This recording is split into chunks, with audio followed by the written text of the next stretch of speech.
Ça veut dire, dans mon langage, je suis un homme heureux parce que je ne crois pas à la félicité.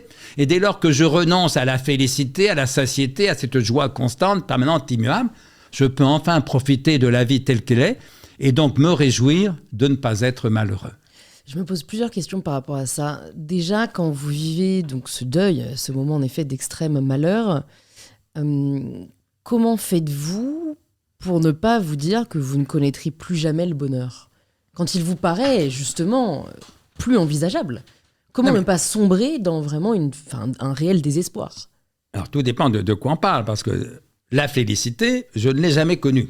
Donc je n'ai pas à me dire comment faire pour me dire que je ne la vivrai jamais plus. Je ne l'ai jamais connue. J'ai vécu la joie et je la vis encore, et même plus souvent aujourd'hui que quand j'étais adolescent, par exemple. Vous voyez.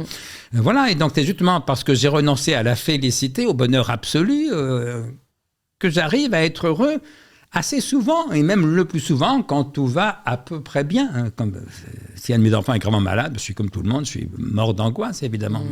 Mais quand tout va à peu près bien, c'est le cas en ce moment, je trouve que la vie est difficile, que personne ne peut la réussir complètement, dire que ça n'a pas de sens. On vit ce qu'on vit, point barre, vous voyez. Mais qu'en même temps, elle est délectable. Voilà, et donc, au fond, c'est ça la vraie sagesse. Montaigne a encore dit l'essentiel en une phrase, à l'extrême fin des essais. Pour moi donc, j'aime la vie. C'est ça la vraie sagesse.